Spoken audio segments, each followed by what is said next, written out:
Painting molten lava and fire can be really tricky, but I've got some great tips in this video that'll help you get it nailed in no time at all. This is part 2 of a 2-part series painting the Avatar of Khaine. Let's get started. If you followed part 1, you should have an avatar that looks a little bit like this, and if you haven't already, get some Corax White and tidy up all of those bits that you missed. First thing we're going to do is paint that molten lava coming from the hand, and the colour we're going to use for this is Blood Angel's Red contrast paint. Just pop this on, leaving some of those raised areas white. As soon as you've done that, we'll switch to Gryph Hound orange contrast paint and use that to drop over those areas. And what you'll find is the red and the orange will blend together to give you some really nice depth and brightness of colour. We'll slow it down a bit for this next section. It's really important that we take our time to get it right. We want to get that molten core of the avatar looking nice and glowing, and the first thing we need to do is establish a base. The colour I'm going to use for this is Dorn Yellow contrast paint, and I'm going to paint this into all those areas where you can see the cracks, such as straight down the middle, up the legs, around the back and on the arms and the hands. Take your time, don't put too much on, and don't worry if you get it over the molten plates at the same time. That's really not a problem. Once that's completely dry, we want to start adding the molten effect. Now, I think the box art's a little dark, so I want to go for something a little bit lighter, and the next colour we're going to use is Gryph Hound Orange Contrast Paint. I've thinned this 1:1 with Contrast Medium, and before I touch the model, I'm going to put my brush in the paint, I'm going to wipe on a paper towel so there's not much paint on the brush, and then I'm going to go to the mini. Now, in terms of painting this on, I'm not going to paint it in a traditional stroke. I'm going to use a stippling method for this, taking it very, very close to the edge, but leaving some of that Dorn Yellow showing. Take your time with this. Use an older brush. I'm using a synthetic brush, which is a bit more durable. And this will give you a really nice effect and a nice pale orange over those white areas that you haven't got any Dorn Yellow on. Next, we're sticking with Gryph Hound Orange, except this time we're going for the full fat version, so straight out of the pot. I'm doing exactly the same thing using the same brush. I'm taking the paint out of the pot and dabbing it on a tissue, and then I'm making sure I haven't got too much on there. I'm then going to take the brush to the model and I'm going to use a stippling motion, focusing on the center of all these molten plates on the chest, the abdominal, and on the back side of the mini, as well as those thigh plates. And essentially I'm doing the same thing. I'm stippling. I'm starting off in the middle and I'm just building up this effect, taking it towards the edge of where we finished that much lighter coat of Gryph Hound Orange. When that's dry, it's time to up the contrast a little bit again, and the colour we're going to use for this is Flesh Tearers Red. And again, we're using exactly the same stippling technique. We're going full fat, it's from the pot. Get a little bit on your brush, dab it on a paper towel, and then take the brush to the miniature. Again, we're going to start off in the middle of the plates, and once that's dry, we can start to work ourselves out a little bit towards where the yellow and the orange start to meet. We don't want to go too overboard, because we want to keep that light colour around the edge of the plates to make it look like they're still molten, whereas they've started to dry and crust over in the middle. With that done, it's time for the final colour that we're going to add to these plates, and that is going to be Black Templar. And yes, you've guessed it, exactly the same technique again. We're simply going to get some on the brush, wipe it on a paper towel, and then stipple it in the middle of those plates. Now, this can be quite overpowering, so it's really important that you take your time and only add a little bit on at a time. Don't go wild, don't go mad, just stipple it on gently. Now, if you want to go for a darker plate, you can stipple it on to a wider radius to make sure that you cover more of it. However, for me, I just want to focus it right in the middle because I want this avatar to be really nice and alive when it comes to that molten element. With the molten plates now complete, it's time to focus on the molten core. Now, we want this to be very bright and have a little bit of a glowing effect. So the first thing we're going to do is take some Flash Gitz yellow paint, and we're going to get a really good point on our brush, and we're going to paint this inside all of those plates and where we have that molten core, focusing on those wide areas and where we think that we want to get that nice glow. If you think about where this glow is coming from, I'm painting as though it's coming from the center of the chest. Now, I know this is going to be covered a little bit later on, but it does give you a nice focal point to help you pick where to put your highlights. To accentuate that glow, we're going to put a much brighter highlight on, and the color we're going to use for this is Dorn Yellow. Make sure it's nice and thin, make sure you've got a really good point on your brush, and again, focus this inside the Flash Gitz yellow that you've already painted. This will really start to pick up the contrast compared to those molten plates and really give you a nice pop on the model. Finally, to really make it pop, take some white scar and pop this in those areas where you want the molten coat to be brightest. Take into account the fact that part of the chest is going to be covered, so maybe focus this on the other areas such as the abdominals, that belly button, as well as the legs. Next up, we'll paint all of the flames. So if you haven't already, take some Corax White and fix any mistakes you've made or any spillages. Then take some Iriel Yellow paint and paint this all over the flames. Now take your time with this, leave some of that white showing at the bottom, because when we consider flames, they're always hotter at the source, they're hotter at the bottom really, or from where the flames are coming from. And as the flames trail out, they get a little bit colder. Not cold enough to touch, but certainly that's where they turn it into smoke. So they get really light at the bottom and then they go a little darker. To start that darker colour coming in, we're going to take some Trollslayer Orange. Now I've thinned this quite a bit on the palette, probably 1-to-1 water to paint. I'm making sure I haven't got too much on my brush, and like we did with the contrast earlier, we're going to touch this on a paper towel before we address the mini.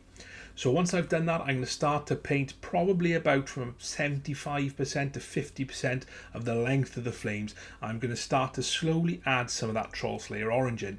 Now this is going to be really thin at this point, so it'll help give you a nice gradient and a nice blend. And what we're looking to do is, as we get towards the end of those flames, is once it's dry, we put a second, maybe a third coat on to get a really nice solid bit of Trollslayer Orange. But you'll start to see the flame colour starting to jump out at you. We're going to continue making this a little bit darker, and the colour we're going to use is Wild Rider Red. Now we're going to use exactly the same technique that we used previously, except we're looking for that back 50 to 25% of the flames where we want to start to bring the gradient of the red in. So very similar, get it on your palette, thin it down 1-to-1 water and paint, take a little bit on your brush, wipe that brush on a paper towel and then address the mini and start to add the paint on very slowly, and you'll start to get a nice blend to start with, and then you can add a second, maybe third layer if you need it, to really solidify that colour.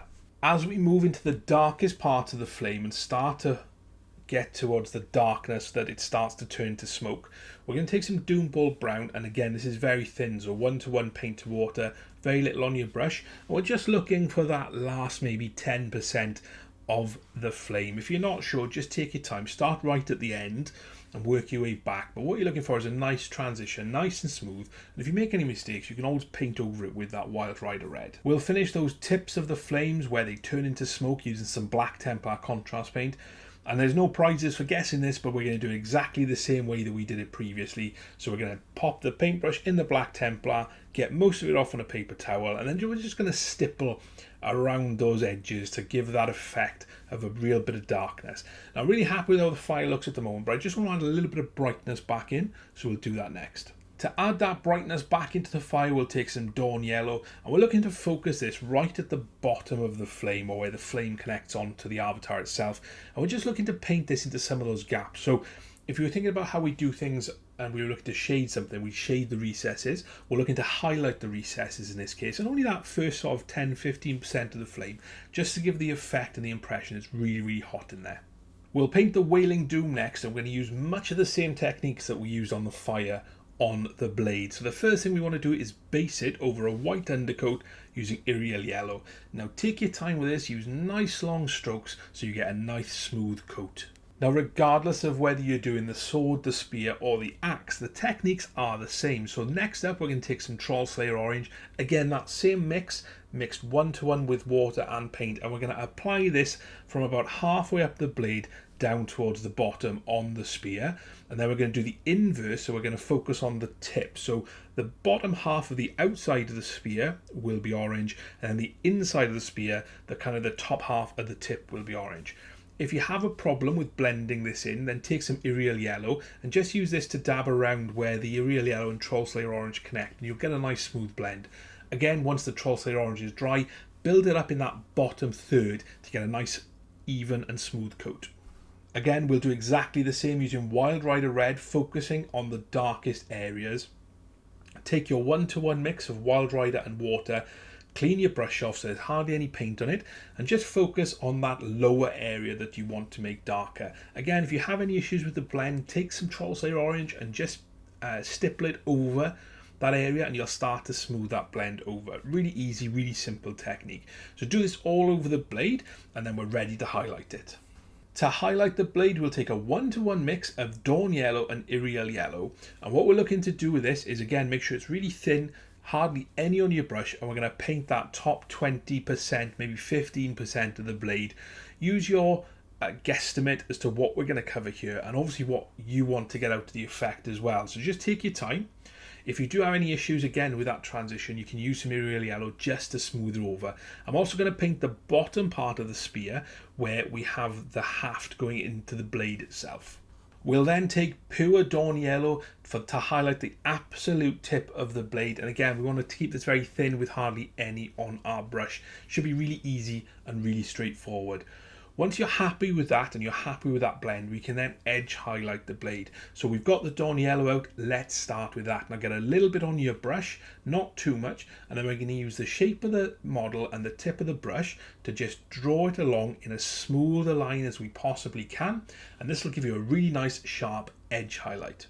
Now, you'll also realise that when you come to the highlighted areas with Dorn Yellow in them, it's probably a little bit too bright. The final highlight on the Wailing Doom, and where the blade is going to be the hottest and the sharpest, is going to be with White Scar. So very similar to how we did that last highlight using Dorn Yellow, we're going to take a little bit of White Scar on our brush, make sure there's not too much on there. We're going to clear it off if we need to, and then we're going to just focus on that top maybe 50% of the blade to the tip of the spear that gives us a really nice white hot effect. The absolute last thing to do on the Wailing Doom is all those runes. So what I'm going to do is I'm going to take some Doombull Brown. I'm going to really thin this down so it flows nicely. Make sure I've got a great point on my brush, and I'm just going to gently trace inside those indents to get the outline and a nice bit of definition. With the Wailing Doom done, the last thing we've got to do is the cloth. Now you can paint this any colour you want. I've seen a green one for Bieltan, I've seen a red one for Simhan, I've seen a black one for Ulthwé. I'm going to keep mine white like the box art because it'll provide a nice contrast against the model. So I'm going to tidy it up first of all with Corax White. I'm then going to take some Apothecary White contrast paint and paint this into all the folds, keeping it nice and thin and adding a second layer if I want some more depth. Once that's dry, you can tidy it up with some Corax White, and I'm happy so far, so I'm just going to take some White Scar and I'm going to use this to highlight those sharpest edges and make that little bit of cloth pop. Once you've done that, you can go in and put some gloss varnish and add some decals, which is what I'm going to do. Once that's dry, you can put some matte varnish on to blend it all down together really nicely. You can then base the model, put it all together, and we'll have a little look at it on the turntable next. And there we have it. This Avatar of Khaine is ready to wreak carnage on the battlefield. If you liked this video, then check out some of my other content, especially some of my other Eldar content. And if you really liked it, check out my Patreon. Thanks for watching. I'll see you next time.